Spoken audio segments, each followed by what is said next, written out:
Bonjour à tous. Vidéo numéro 4 sur les gens des mythes. Aujourd'hui, le développement de la masse musculaire. On va commencer par des petits rappels. Donc la masse se calcule en kilos. On avait vu dans l'autre vidéo que le volume c'était des litres ou des mètres cubes. Et donc la masse, ça permet de travailler la densité musculaire. Donc, si vous avez deux personnes qui ont un même gabarit, un même volume, hein, celui qui aura le plus de masse sera forcément le plus lourd. Alors, en simplifiant, quand on travaille la masse, on fabrique de la fibre musculaire, alors que quand on travaille sur du volume, on est plutôt sur de l'intégration du sucre et de l'eau dans les muscles. Alors la masse avant, on l'appelait la puissance, puis la force absolue. Donc aujourd'hui, c'est deux concepts non plus courts. Alors quelle est la différence donc entre la force absolue et la force relative? Parce qu'en fait, vous avez deux forces, hein. Donc c'est dans la force absolue, vous allez prendre deux personnes. Imaginons un athlète de 100 kg puis un athlète de 50 kg. Celui de 100 kg, il va pousser 110 au développé couché. Celui de 50 kg, il va pousser 100 au développé couché. Celui qui a le plus de force absolue, c'est l'athlète qui pousse 110. Voilà, on ne tient pas compte du tout du gabarit. Alors que dans la force relative, là, ça serait l'inverse. Donc, celui qui a le plus de force relative, ça serait l'athlète de 50 kg, parce qu'il pousse 100. Donc, 100 moins 50, ça fait 50 kg. Et alors que celui qui pousse 110 et qui pèse 100, il a poussé que plus 10. Voilà. Donc, pour résumer, la force absolue, on ne tient pas compte du gabarit. C'est celui qui va pousser le plus lourd, alors que la force relative, on tient compte du gabarit. Donc, il faut savoir que quand on fait un travail de masse, non seulement on travaille la densité musculaire, la qualité musculaire, mais en même temps, on travaille la force maximale. Hein. Donc, il y a deux voies hein, pour travailler la force maximale. Il y a travailler en masse, on va voir comment on fait, ou travailler avec très très peu de répétitions, 2, 3, avec des temps de repos très très longs, 4 à 5 minutes. Et dans les deux cas, vous développerez la force maximale. Alors, l'avantage et les inconvénients de faire de la masse. Alors, le premier avantage d'abord, c'est qu'on prend du poids, c'est pas à négliger. Une meilleure densité musculaire, une meilleure tenue musculaire, et vous avez aussi une prise de force maximale, donc vos maxis vont bouger dans tous les exercices de base. Si vous faites de la masse, vos maxis vont forcément bouger. Alors par contre, les inconvénients, c'est que les charges sont lourdes, donc on risque de s'abîmer les articulations. Autre désavantage dans certains cas, c'est que vous prenez du poids. Donc les athlètes qui font de la boxe, du judo, par exemple, qui veulent pas dépasser un certain poids, s'ils font de la masse, ils risquent de prendre du poids et de plus être dans la bonne catégorie. Et dernier inconvénient, on perd du relâchement musculaire. Donc ça, pour les gens qui font du culturisme, ils s'en foutent un peu. Mais par contre, pour les sportifs, on perd un peu cette capacité à être plus détendu quand on fait un geste technique. Donc le geste va consommer plus d'énergie, hein, on est beaucoup plus crispé, et il sera souvent un peu moins fin. Bon, on a vu voilà, en gros les avantages et les inconvénients de la masse. Alors, comment travailler la masse en musculation? Alors d'abord, il faut mieux faire des exercices de base. C'est-à-dire squat, soulevé de terre, presse, développé couché, développé incliné, tirage clavicule, traction clavicule, développé militaire, rowing buste penché, etc. On pourrait faire de la masse avec des exercices monoarticulaires comme biceps haltères, barre au front, écarté, etc., écarté couché pour les pecs, mais il y a quand même un danger. Donc, à moins d'avoir vraiment une raison très très précise, il est quand même déconseillé de faire de la masse avec des exercices mono-articulaires. On le réserve sur du biarticulaire et du biarticulaire qui est plutôt un exercice de base, hein, pas tous les exercices biarticulaires. Après, en général, on fait entre 4 et 8 répétitions. C'est bien. On travaille entre 75 et 89% de la répétition maximale. En dessous de 75, on est sur du volume. Au-dessus de 89%, on est sur de la force. Plus précisément de la force relative. Les temps de repos entre 3 et 4 minutes. Il faut des temps de repos assez longs parce que le système nerveux a besoin de récupérer, en plus du système énergétique.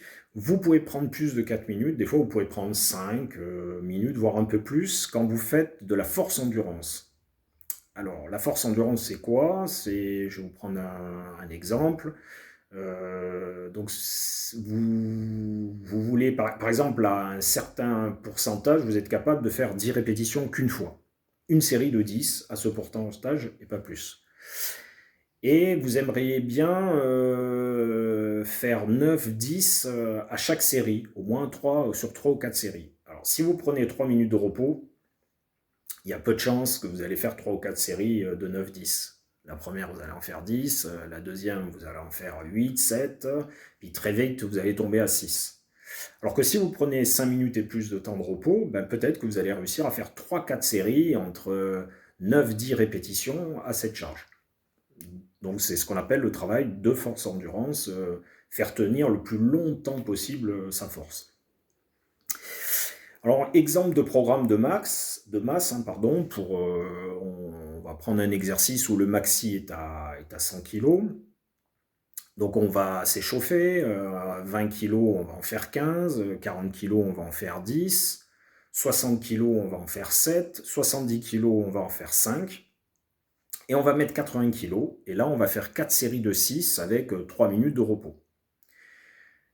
Si on voit qu'à la dernière série, à 80 kg, on est capable d'en faire 8 et plus, ça veut dire que la charge était trop légère. Donc à la prochaine séance, on mettra 82 kg.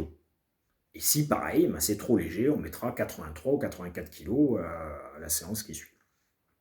Autre méthode pour travailler la masse, on part sur toujours un maxi à 100 kg, vous échauffez à 20 kg, vous en faites 15, à 40 vous en faites 10, à 60 vous en faites 7, à 70 vous en faites 3, vous mettez 75 kg, et là à 75 kg, on essaye d'en faire entre 8 et 10, on prend 3 minutes, après on passe à 80 kg, on essaye d'en faire entre 6 et 8, on prend 3,30, et après on passe à 85 kg, entre 4 et 6, on fait 2 séries et on prend 4 minutes. Voilà, c'est une autre méthode pour travailler la masse. On est plutôt sur une gamme ascendante avec un plateau.